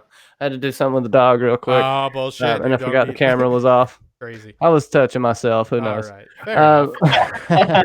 Fair enough. But that's a tool. Who knows Dolores better than William besides Dolores? I would argue that William is more intimate with Dolores than Teddy ever was. I mean, this guy went out of his way every year to just take Dolores to a barn, and he was obsessed with her to the point that he, I feel like almost all of his motivation was finding out what is real, and he blames her for him questioning his reality. It's like a really super powerful thing. He's a piece of shit, no doubt. But at some point, like I'm agreeing with, he has to have some sort of redemption arc, and I think we're gonna start to see that this season. Will we ever love the Man in Black? I know some sick fucks do, but I'm, Motherfucker, you know, you're I on think my channel. You son of a bitch. You know I like it. Come on. I think he could redeem himself slightly. I mean, you don't really come back from killing your daughter that well, but you can go down swinging, to say the Not least. to And your I think he'll at daughter, least but do that. yeah, you know what I mean. But You don't got to worry you about know. her opinion anymore. That Bang, sucks too. bang. She's a host, so it's like, you know, you're like, I got to get rid of this kid, and then it's a host. That's bullshit. It is interesting though, and I think that there is a redemption. And again, it's for all intensive reasons, you know, purposes. Sorry, this story has been quite, even season 2 with its contrived nonsensory. And first off, I want to say what's up to I'm so sorry, Sunflower Beth, a great supporter. Yeah, I cuss and you cuss, and we love it. They say more intelligent people cuss, and Hemingway said that punctuation for writers that don't know how to evoke emotion, but it's kind of just excuses. Hemingway Shut your fucking mouth, all right? Shut the fuck up. The black guy to his You wife. fucker, Oh, all right? Somebody implied that you were doing something with peanut butter and a dog, and I'm believing it right now, Tommy. I'll never tell. Okay, you motherfucker. It's like Ozark around here. For Yes, real. Ozark not. That's what they said. Yeah, no. So, anyways, but yeah, I'm with it, because again, it's a very layered story, and at the very soul of it, at the emotional spine of your story, the mission statement is to take a look at yourself. This is a layered story. So to have people be inherently evil, you know, to be a major part of the narrative, yeah, they can play their part and then they're gone. You know, like, so William that's stuck around, I have to believe that there's yeah, he's never gonna, he killed his daughter. Some people like that, some people don't. You know what I mean? Sometimes you feel like a nut. But yeah, I get you. You know what I mean? I cannot believe that he's just gonna be this, and we noticed the flip, right? Of the Sirach is in white and Dolores is in black. And now the Man in Black is in white. And the futuristic trope is everything is sterile, white, and white is evil. So episode coming up, Sirach will be wearing black and Maeve will be wearing black when Yeah. they're talking. Well, according to the previews. yeah. According to the preview. But yeah, I think it seems that they're gonna have they're like a version of a representative from Insight. I guess this is maybe how they have William Dempsey come back, because there's got to be someone who's in contact with William when he says, "I'm gonna save the effing world," or whatever. I say that every day. I'm like, I'm gonna save the world, guys. You guys know I call you, and I'm like, I'm gonna save the world, guys. Why did You're you like, sound okay, like Mickey Justin. Mouse when you said that? Oh boy, I'm gonna save the world. I'll tell you what, motherfuckers. Oh ho ho. Oh But boy. it's gonna be like, I guess, a real person that has to say that. But like, Real person. Listen to you again. but I think because that's the only way that it's gonna come about. I know someone mentioned Emily. I don't think she could. I mean, she Dolores could is come gonna back. make Emily as like That's a such a FU bitch to the Man in move. Black, That's probably. such a bitch move. And she's actually going to be a host this time. But that's a valid. Actually, all bullshit aside and all joking aside, that's kind of a crazy theory right there, Johnny, because somebody does make a host of Emily. And At some point, yeah. and for it to be the daughter that he originally thought was a host, but now she's killed because he killed her. Yeah. Yeah, but then now she is. But I feel like she could come back. It's hard to say. It's also hard to because she came in season 2, and they usually keep those actors around for 2 seasons majority of the time. So she's most likely to come back. I just don't know how she would otherwise. And Katja Hebers, yeah, I don't mind looking at her. So well, as we're talking about, okay, one of the things that's really captured me, and that's going to be our final topic, and thank you guys all for your support. It means a lot. It means a lot. It really does. Especially the technical difficulties. Fuck you, Zoom. Saying. But everybody's using Zoom today. That's why you're. They're like, you want an update? I'm like, sure I do, fella. They're like, here it goes. Now it doesn't work. I'm like, perfect. So yeah, it didn't say, and they said everything was going to be better, and it didn't work. Somebody's dog is puking. Good. I like that. Emotional waterboarding. But we have a situation with Caleb, and I really am connected. I really am. I'm buying in wholesale, people. I think it's really important in the story, as I said before. I don't want to hammer it down too hard, but I feel I have to. Like Westworld is definitely like always like like ever watch Preston Jacobs videos? Like it really does. Like Chad's always the guy in the watch videos. Like Chad's like the bro, you know, and not to disparage anybody, but like Chad's always the guy that's like, it's a simulation, you know what I mean? It's like a bro situation. Like he's like, it's a simulation, Ford controls it all. And like, yes, because that's a big spectacle and that's fun, and there is validity to it as well. But at the same time, you must acknowledge, people, the narrative in which is given to you, and then you have to have the turn, because you don't get a turn without understanding what was given to you in the first place. So I tried to hammer this down in my fever-ridden after show, but okay, when Dolores is depicted as making the turn to trust Caleb, without a doubt within our narrative, people, it is not up for it's up for speculation if she's planning it all, yes. But hold on a minute. What was given to us was Dolores trusts Caleb because during the torture, he didn't give up her name. That is what is served to you. I'm not saying, because it is fucking Westworld, people. So yes, it definitely can change. But in order to have a turn, you must know which direction you are going in the first place. This is fundamental storytelling. So it's fun to speculate and be a bro. It's a simulation, bro, and all that, and it's fun. But please understand what is served to you, and it is understand that this is what we have. We have Caleb that is got Dolores' trust. He earns it because he doesn't give up the information, right? During that interrogation. And I really find that to be beautiful, because it's like she has no reason to be recruiting humans by any means. I mean, come on, how many times has she been brought to Johnny's barn?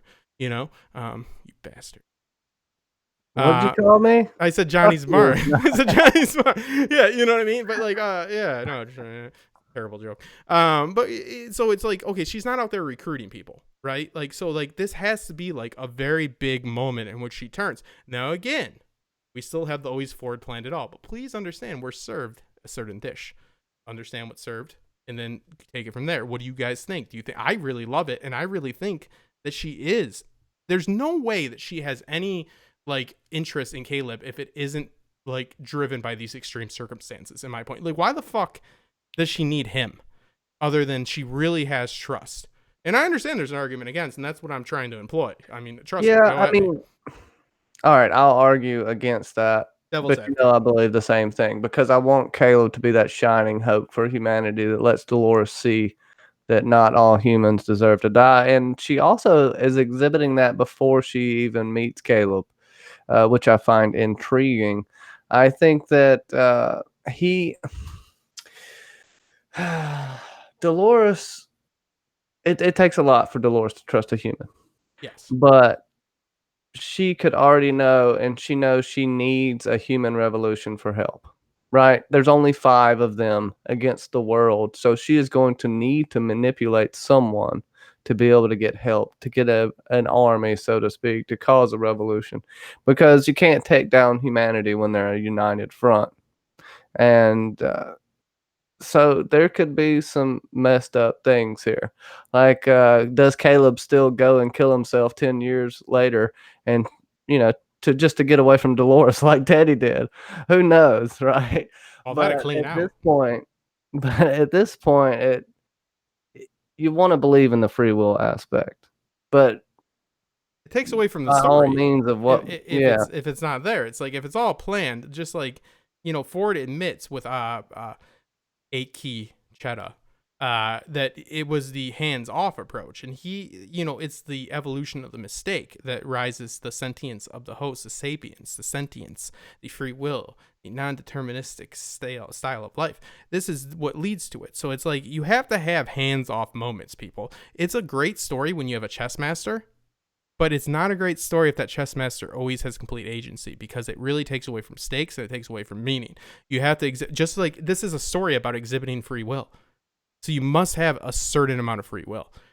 in there, and we do have. If he is the host, I will break my TV because it kills the story completely. It Oh, takes I will be done. I will be done. all your hopes and dreams, like for just to have anyone that represents humanity besides Sirach, and we don't even know that he is humanity. He speaks for humanity, That supposedly. motherfucker can Caleb be is Sonic the the fucking everyman. Hedgehog for all I care. But if Caleb is a fucking, if Caleb is a host, I'm done, people. I'm done. I'm honestly done. That's not fun for me. I'm look at that. It's a fun little thing. Isn't it different? No, bullshit. I don't like it at all. Like let's make the person who you believe is a human actually a host. It's like You need what? the representative. You need the human representative. You need the other side to the card. If you don't have it, it's a bullshit story, and it really doesn't mean a lot. Like it really takes so much away. Because you can't go into the real world and have a bunch of hosts just like in the real world. Like it doesn't make a lot of sense. It's like unless it was like a controlled environment, like when they had they presented Logan with like Angela, Akichira, and everybody else. Like in a controlled environment, yeah, sure. But when it's just some random, for all intents and purposes, Caleb was a random character that they brought in to like be a part of humanity and show the real side to life. Like you can't just like be like, oh, here you go. That would be like That's for the flip. twist. That's for the twist and shock and awe, and that's it. Right.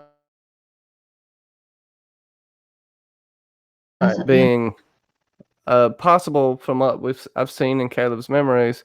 Yes, he was a veteran, but also it seems like he was involved in criminal activities. This goes back to the I don't do personals. I think that's how he lost Francis, so to speak. But I think we're going to see Francis in jail later. Spoiler alert.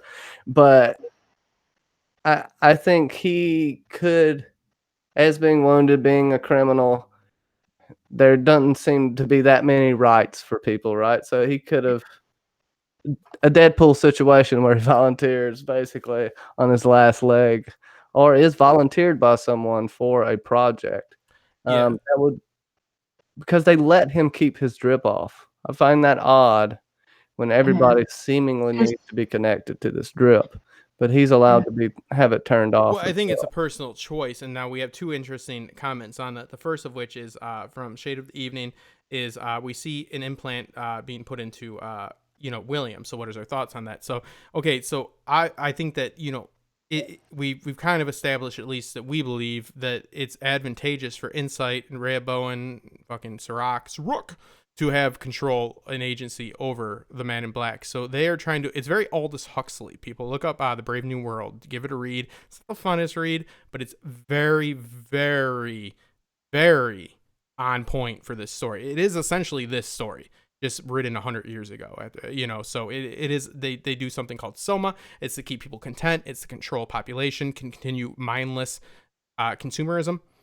You know what I mean? Like they take away all the arts and stuff. The themes and the thematic issue are different, by the way, is important to take note of in there, which I really love. And they transfer over to this one, but we also have so I think that's why that drip is put in. And then we have let's see, hold on one second, I lost it. Caleb. Okay. So Caleb AU says, why did they use the name Caleb? Spy. Okay, so Caleb, the name Nathan, interestingly enough, Nathan Hale. This made me think of this AU. Nathan Hale, the name of Charlotte's kid, is actually the name of a Revolutionary War spy. Which I found to be interesting. And a ship. I think the USS Nathan Hale. I'm not sure though, but well, yeah. So, why the name Caleb? I don't. We can do anagrams all day long, and I think it's an interesting factoid that Nathan Hale was a revolutionary spy that got hung. Blah blah blah. Not to dismiss his situation. Sorry, Nathan.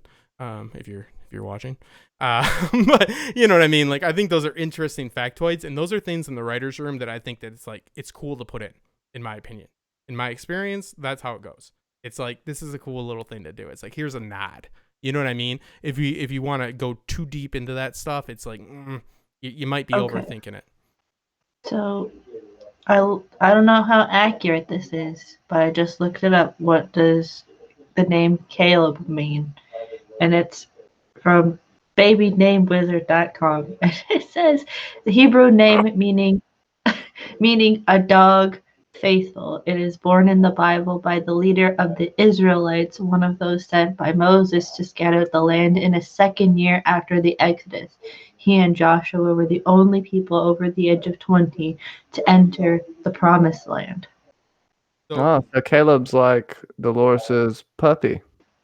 so again, what happened? He was with the Israelites, or was he with the Pharaoh?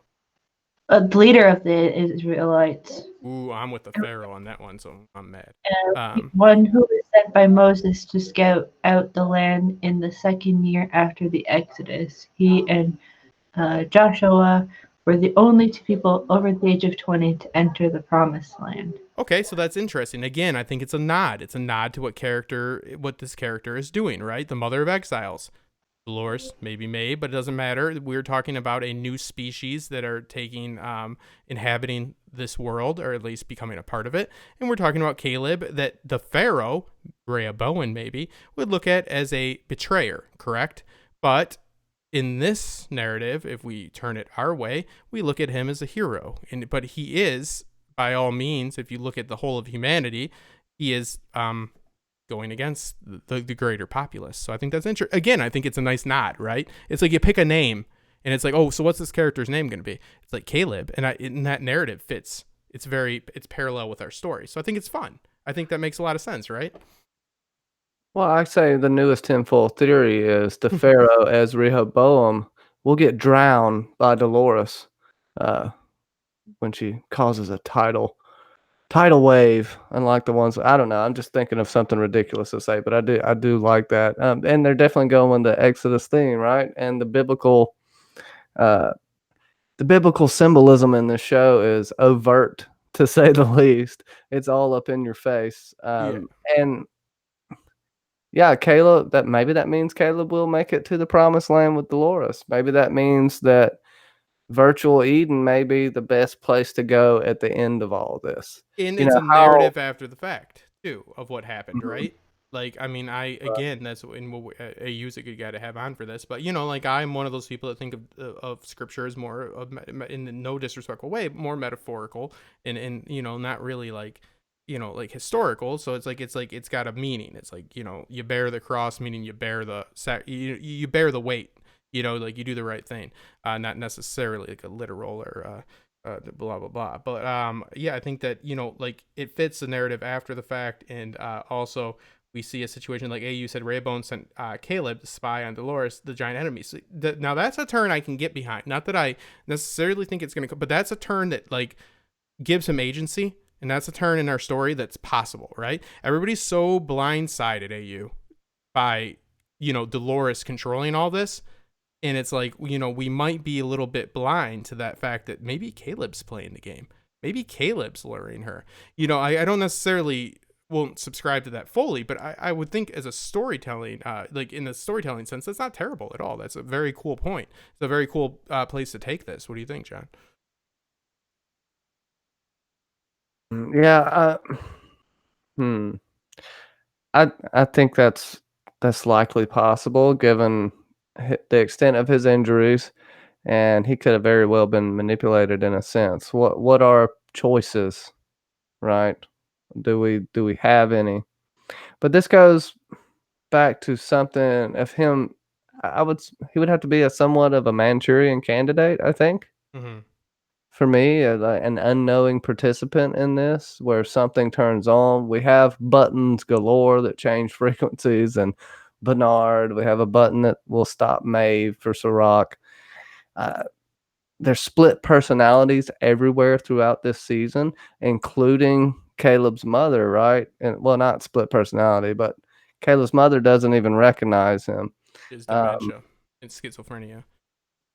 And she is, I mean, I do think Caleb, in a sense, could be infiltrating Dolores, but that takes some emphasis off Maeve, in my opinion. I think Caleb having his own choices and Caleb choosing, this is what I think is going to happen.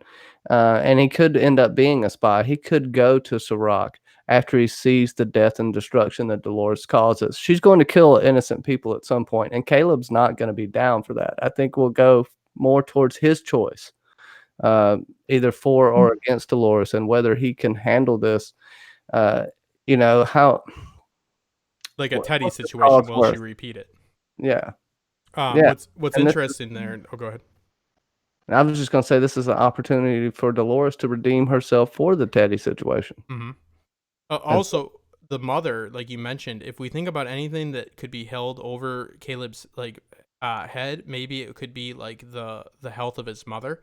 And just as we say that it's so like weird that Dolores, and it's so beautiful that she finds this human that makes this choice, it could also be turned, as you said, to the fact of like it is a little bit suspicious that this is a guy that's willing to do all this. So, I actually like that twist a lot more because it adds to the story and it shows us because, like Johnny said, there's not, the chances of Dolores going, we see it in the previews, if it doesn't go to plan, then we'll do it my way. It's like, what's your way? She's like, we kill everybody.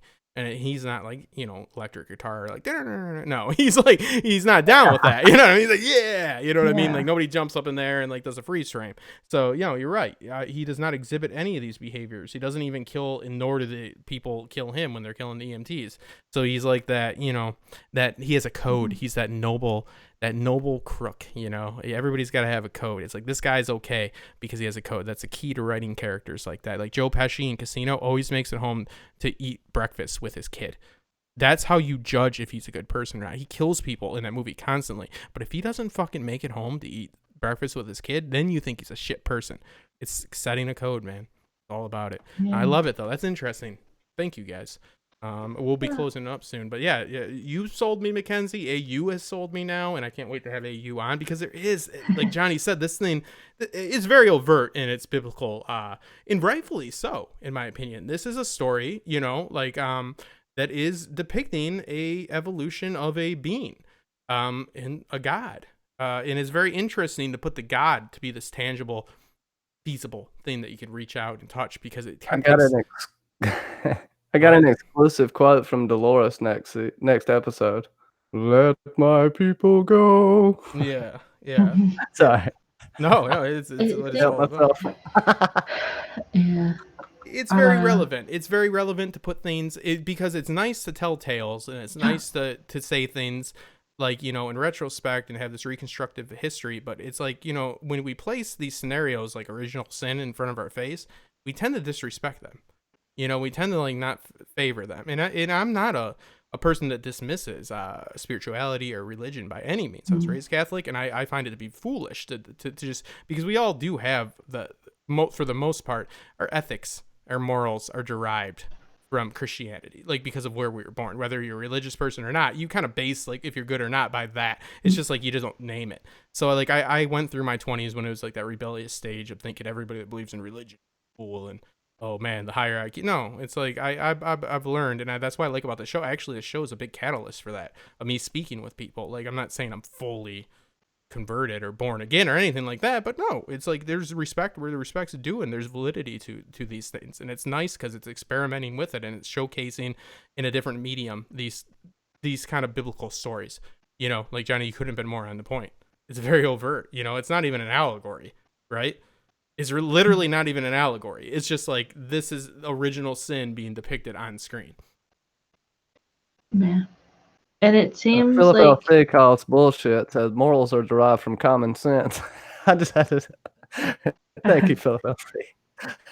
It also makes you question about how Dolores is also going to recruit this army, because she did say, "Oh, I can give you as much money as you need, and then you can run away."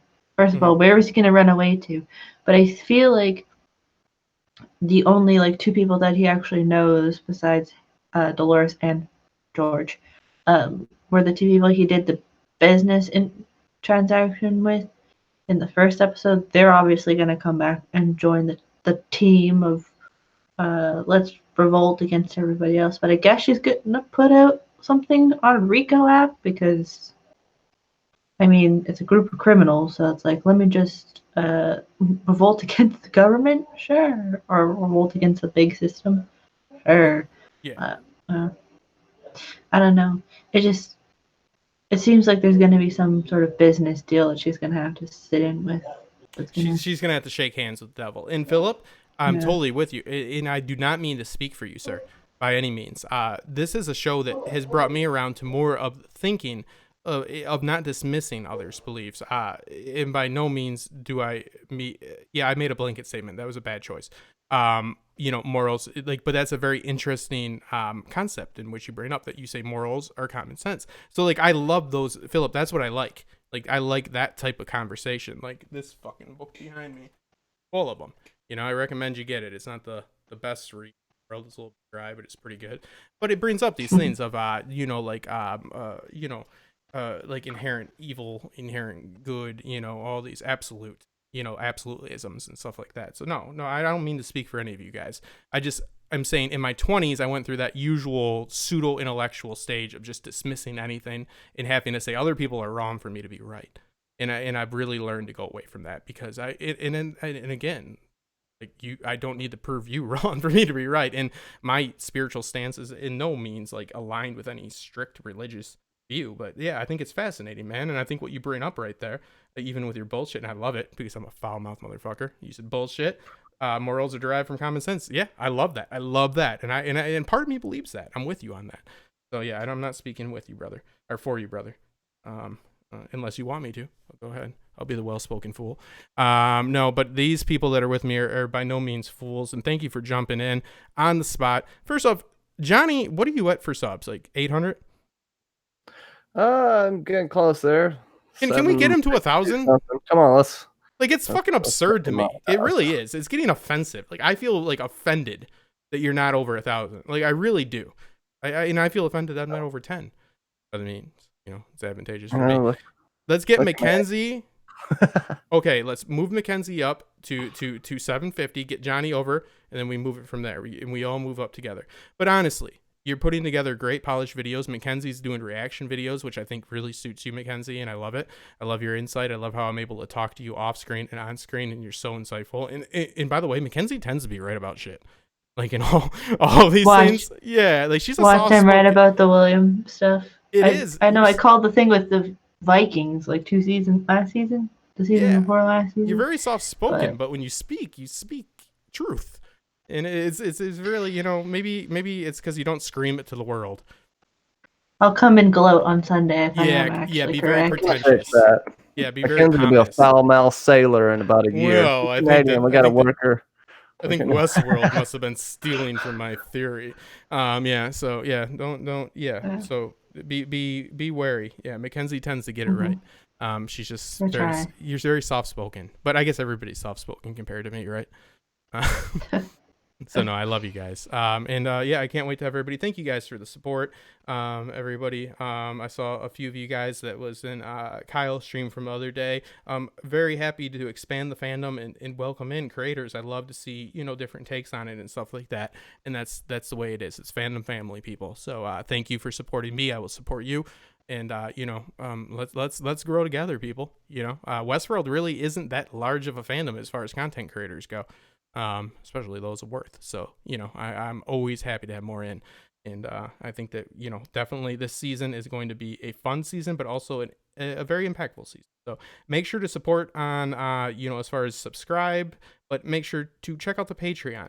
$3 a month makes a huge difference to me. I keep getting comments about my camera. And they're like, why don't you have a better camera? I'm making $10,000 a month. They can't even fathom the idea. So, it is what it is. But thank you guys so much. Subscribe. Make sure to subscribe to these people. If I don't get Johnny over 1,000 and Mackenzie right below it by the end of the season, I'm going to fucking flip out. I'm not even joking. Sorry. So, it needs to happen. It just needs to happen. Let's get everybody above 1K. So, let's be realistic, people. And then let's do it. Support these people. They're good people. And you guys can plug.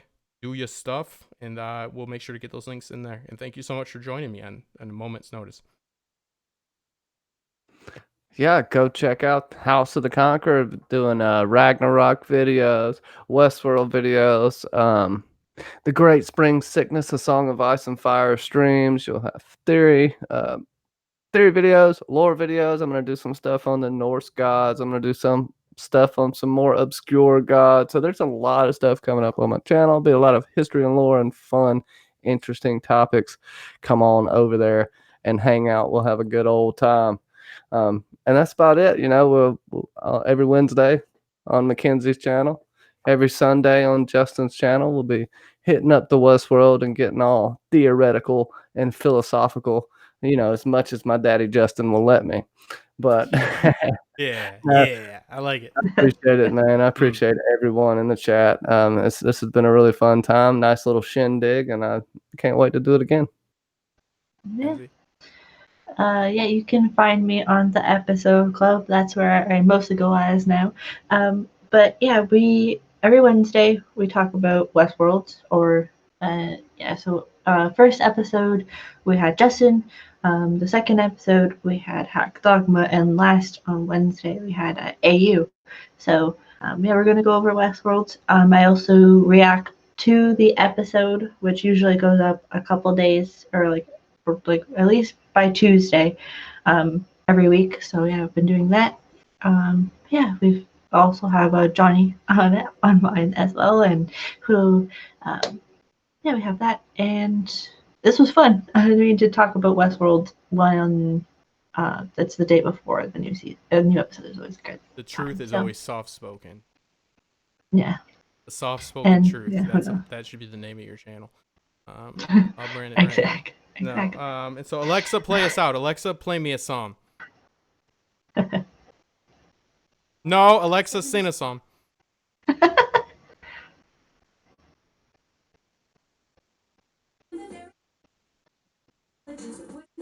This shit ain't taking over the world. We'll see you guys soon. Alexa, stop. I love you. See you guys.